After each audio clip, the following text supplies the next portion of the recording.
Good evening दोस्तों, आप सभी लोगों का सिद्धांत क्लासेज में बहुत बहुत स्वागत है।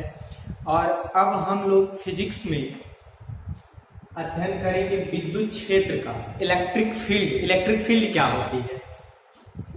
तो विद्युत क्षेत्र का अध्ययन करने के लिए सबसे पहले आप कोई विद्युत आवेश की परिकल्पना कीजिए कि यदि कोई विद्युत आवेश हो तो मान लीजिए विद्युत आवेश क्या है, Q। ठीक है, तो विद्युत आवेश के चारों ओर का वह क्षेत्र, विद्युत आवेश के चारों ओर का वह क्षेत्र जिसमें कोई अन्य विद्युत आवेश, जैसे मान लीजिए क्या रख दिया गया Q0, किसका अनुभव करे, विद्युत बल का अनुभव करे, तो वह क्षेत्र क्या कहलाता है, विद्युत क्षेत्र। ध्यान समझिए, विद्युत आवेश का क्षेत्र। तो विद्युत आवेश क्या है, धन आवेश और ऋण आवेश। तो कोई विद्युत आवेश रख दे, ठीक है, और उसके चारों ओर का वह क्षेत्र, मतलब ये जो पूरा है, पूरे क्षेत्र में कोई अन्य आवेश हो जैसे धन और ऋण, तो इसके द्वारा इस पर क्या लगे, बल। अब मान लीजिए धन ऋण होता है तो या तो आकर्षण या तो प्रतिकर्षण बल लगता है ना, और उसी आकर्षण प्रतिकर्षण बल को हम क्या कहते हैं, विद्युत बल कहते हैं। क्या कहते हैं, जैसे मान लीजिए कोई अगर यहाँ पर धन है, यहाँ ऋण है, यहाँ ऋण है, यहाँ धन है, या दोनों जगह धन है, तो ये जो आवेश है, तो आवेश हमेशा एक दूसरे पर बल लगाते हैं। और कौन सा बल लगाते हैं, विद्युत बल लगाते हैं। कौन सा बल लगाते हैं, विद्युत वाहक बल लगाते हैं। अगर समान आवेश होंगे तो प्रतिकर्षण बल, जैसे माइनस माइनस और प्लस प्लस, ये दोनों में प्रतिकर्षण होगा। लेकिन जब प्लस माइनस या प्लस माइनस होगा तो क्या होता है, आकर्षण बल होता है। तो हम ये मान लेते हैं कि किसी विद्युत आवेश का वो चारों ओर का वह क्षेत्र जिसमें किसी भी बिंदु पर अन्य विद्युत आवेश, ठीक है, तीसरा अनुभव करे, विद्युत बल का अनुभव करे। विद्युत बल का मतलब या तो आकर्षण बल या तो प्रतिकर्षण बल का अनुभव करे, तो वह पूरा क्षेत्र क्या कहलाता है, विद्युत क्षेत्र कहलाता है। ठीक है, अब विद्युत क्षेत्र को देखिए कितने रूप से समझा जाता है। समरूपी विद्युत क्षेत्र। समरूपी का मतलब होता है कि जितने बिंदु हैं पूरे क्षेत्र में, हर जगह विद्युत वाहक बल का मान क्या रहे, समान रहे। जितने बिंदु हैं आवेश के चारों, सभी बिंदु पर, किसी भी बिंदु पर हम इस आवेश को ले लें, चाहे यहाँ ले लें, चाहे यहाँ ले लें, चाहे कहीं भी ले लें, और इस आवेश के द्वारा इन पर लगने वाला बल अगर क्या रहे, समान रहे, क्या रहे, समान रहे, तो वह क्या कहलाता है, समरूपी विद्युत क्षेत्र कहलाता है। क्या कहलाता है, समरूपी। समरूपी विद्युत क्षेत्र का अर्थ यही होता है कि विद्युत आवेश के चारों ओर का वह क्षेत्र, ठीक है, जिसमें किसी भी बिंदु पर रखे आवेश पर लगने वाला बल क्या हो, समान हो, उसे आप क्या कहते हैं, समरूपी विद्युत क्षेत्र कहते हैं। ठीक है, अब ध्यान दीजिए, कहा गया असमरूपी विद्युत क्षेत्र। असमरूपी का मतलब कि विद्युत आवेश के चारों ओर का वह क्षेत्र कि जिसमें किसी भी बिंदु पर अगर हम देखें तो हर जगह जो इस आवेश पर इन आवेशों के द्वारा लगने वाला बल है वह क्या रहे, अलग अलग रहे। बल क्या रहे, जैसे यही आवेश है, मान लीजिए अलग अलग बिंदु पर रखा जाए तो हर जगह इस पर लगने वाला विद्युत वाहक बल का मान क्या रहे, अलग अलग रहे, तो वह क्या कहलाएगा, असमरूपी विद्युत क्षेत्र। ठीक है, अब हम देखते हैं परिवर्ती विद्युत क्षेत्र। क्या देखते हैं, परिवर्ती विद्युत क्षेत्र। तो परिवर्ती विद्युत क्षेत्र ये कहता है,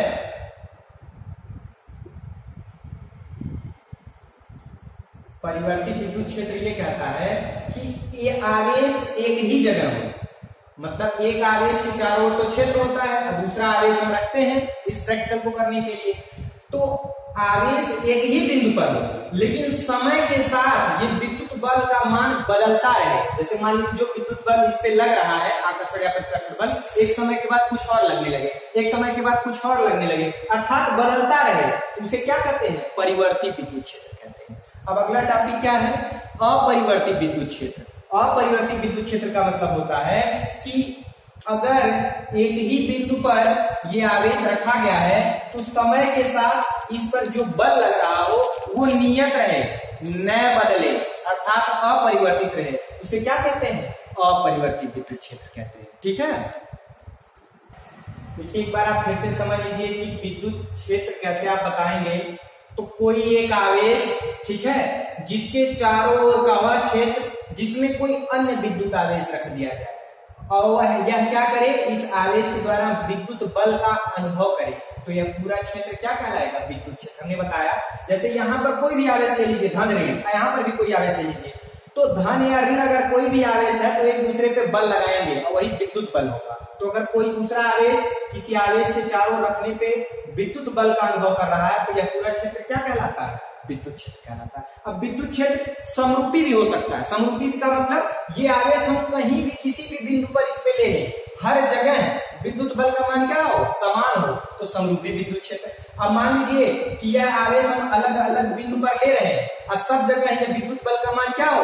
अलग अलग लग रहा हो, तो क्या कहलाएगा? असमरूपी विद्युत क्षेत्र। अब क्या है? परिवर्ती विद्युत क्षेत्र, कि ये आवेश यही हो और इस पे जो विद्युत बल लग रहा है एक समय पर कुछ और लगे, एक समय के बाद कुछ और लगे, मतलब क्या हो? बदलता रहे। विद्युत वाहक बल का मान क्या रहे? बदलता रहे और आवेश यही रहे, तो परिवर्ती विद्युत क्षेत्र। और मान लीजिए कि अगर ये आवेश यही है और 1 सेकंड बाद भी विद्युत वाहक बल का मान वही है, 2 सेकंड 4 सेकंड, मतलब कोई भी समय बदलता रहे लेकिन विद्युत बल का मान क्या रहे? वही रहे, तो क्या कहलाता है? अपरिवर्ती विद्युत क्षेत्र कहलाता है।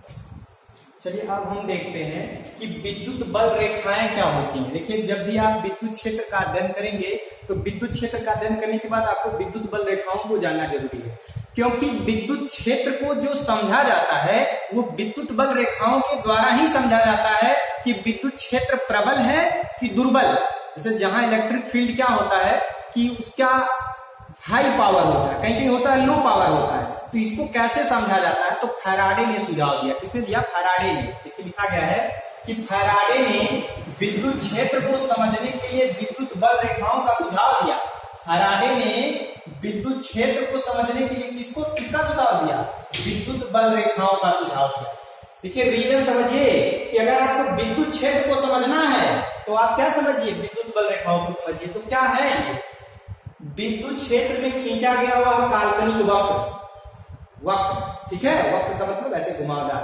तो विद्युत क्षेत्र में खींचा गया हुआ काल्पनिक वक्र, आप मान लीजिए ऐसे काल्पनिक वक्र, वैसे तो देखते नहीं है कहीं विद्युत क्षेत्र में, लेकिन ये माना जाता है विद्युत क्षेत्र में खींचा गया हुआ काल्पनिक वक्र कि एकांक धनावेश चलता हो, जिस पर क्या चलता हो? एकांक धनावेश चलता हो, जिस पर क्या चलता हो? एकांक धनावेश चलता हो, तो वह विद्युत बल रेखाएं कहलाती है। ठीक है, यह विद्युत क्षेत्र को प्रदर्शित करती है। किसको प्रदर्शित करती है? विद्युत क्षेत्र को प्रदर्शित करने के लिए रेखाएं खींची जाती है। मतलब आपको ये पता चला कि विद्युत क्षेत्र में खींचा गया वक्र जिस पर क्या चलता हो? धनावेश चलता हो, वो क्या कहलाती है? विद्युत बल रेखाएं कहलाती है। जैसे मान लीजिए ये खींचा गया, तो देखिए ये कोई पृष्ठ है, तो 3D आर्ट तो हम इस पे बना नहीं पा रहे हैं, लेकिन जैसे कोई चीज है, अब मान लीजिए कि यही कोई पृष्ठ है, तो एक तरफ से जितनी विद्युत बल रेखाएं इसमें जाएंगी तो दूसरी तरफ से उतना निकलेंगी ना। तो वही चीज, एक सरफेस इसका ये और दूसरा सरफेस ये, तो ये तो इसमें दिख नहीं रहा है फिगर में, तो ऐसे बना दिया गया है कि ये अगला सरफेस है, ये क्या है? पिछला सरफेस है। तो जितनी विद्युत बल रेखाएं इसमें प्रवेश करेंगी उतना होकर के क्या होती है? निकलती है। ठीक है, विद्युत क्षेत्र में एकांक क्षेत्रफल से गुजरने वाली विद्युत बल रेखाओं की संख्या उस बिंदु पर विद्युत क्षेत्र के तीव्रता के अनुक्रमानुपाती होती है। ठीक है, ये जो विद्युत बल रेखाओं की संख्या होकर के जाती है जिस बिंदु से, तो वहां पर विद्युत क्षेत्र की तीव्रता के अनुक्रमानुपाती होती है। मतलब अगर विद्युत क्षेत्र की तीव्रता अधिक होगी तो विद्युत बल रेखाओं की संख्या भी क्या होगी? अधिक होगी। अगर विद्युत क्षेत्र की तीव्रता कम होगी तो इन विद्युत बल रेखाओं की संख्या भी क्या होगी? कम होगी। अब इनका हम गुण पढ़ते हैं। अब हम देखते हैं विद्युत बल रेखाओं का गुण, characteristics of electric field line. ये सबसे ज्यादा इंपॉर्टेंट है, आपसे पूछ लिया जाता है विद्युत बल रेखाओं के गुण क्या क्या होते हैं। तो सबसे खास बात ये है कि ये धनावेश से शुरू होती है और ऋणावेश से समाप्त होती है। जैसे मान लीजिए कोई धनावेश है तो वहां से निकलती है, वहां से क्या होती है? निकलती। देखिए धनावेश से चल रही है, ये जो चल रही है, निकल रही है, कहां से निकल रही? धनावेश से।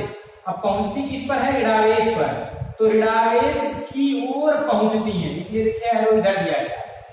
धनावेश से निकलती है तो धनावेश से देखिए निकलता हुआ दिखाई दे रहा है, ऋणावेश की ओर पहुंचती है तो ऋणावेश की ओर जाता हुआ दिखाई दे रहा है। ठीक है, लिखा गया पॉजिटिव चार्ज टू निगेटिव। अगला क्या है? ये रेखाएं बंद पास नहीं बनाती हैं, मतलब लूप, ये लूप नहीं बनाती हैं। होता क्या है? धनावेश से चलेंगे ऋणावेश पे खत्म, धनावेश से चलेंगे ऋणावेश पे खत्म, ऐसे बहुत सारी रेखाएं चलती रहेंगी और मिलती रहेंगी। अगला जो टॉपिक आता है कि दो विद्युत बल रेखाएं एक दूसरे को कभी काटती नहीं है। यह सबसे इंपॉर्टेंट लाइन है देखिए कहीं एक दूसरे को काट नहीं सकती है, विद्युत बल रेखाएं एक दूसरे को कहीं काटती नहीं है, ये लंबाई के अनुदिश सिकुड़ने का प्रयास करती है। मतलब जब बहुत ज्यादा लंबा होने लगेगा तो ये सिकुड़ने लगेंगे। जैसे मान लीजिए कि जब धनावेश से ऋणावेश की लंबाई ज्यादा होगा तो जाते जाते रास्ते में क्या होंगी, सिकुड़ने लगती हैं। ये चालक पर नहीं, यद्यपि उसके तल की लंबवत होती है। जैसे कोई कहे कि विद्युत बल रेखाएं चालक पर है, तो चालक पर नहीं बल्कि उसके लंबवत, उसके कैसे होती हैं, लंबवत होती है। इनकी दिशा में विद्युत विभव का मान कम हो जाता है, इलेक्ट्रिक पोटेंशियल की वैल्यू क्या हो जाती है, घट जाती है। एक समान विद्युत क्षेत्र में ये समांतर व समान दूरी पर होती हैं। आपसे पूछा जाता है कि एक समान विद्युत क्षेत्र का मतलब क्या है, तो एक समान विद्युत क्षेत्र में जो विद्युत बल रेखाएं होती हैं ये एक दूसरे के समांतर और एक समान दूरी पर होती हैं। और क्या है, सबसे लास्ट लाइन और ये सबसे इंपॉर्टेंट लाइन आपकी हो जाती है कि ये जहां पास पास होती हैं वहां विद्युत क्षेत्र प्रबल, ध्यान दीजिएगा, जहां पास पास होती है वहां विद्युत क्षेत्र क्या होता है, प्रबल, और जहां दूर दूर होती है वहां विद्युत क्षेत्र क्या होता है, दुर्बल होता है। ध्यान दीजिएगा, आपने अभी शुरुआत में पढ़ा है कि फैराडे ने बताया कि विद्युत क्षेत्र को समझने के लिए विद्युत बल रेखाओं का सुझाव दिया गया।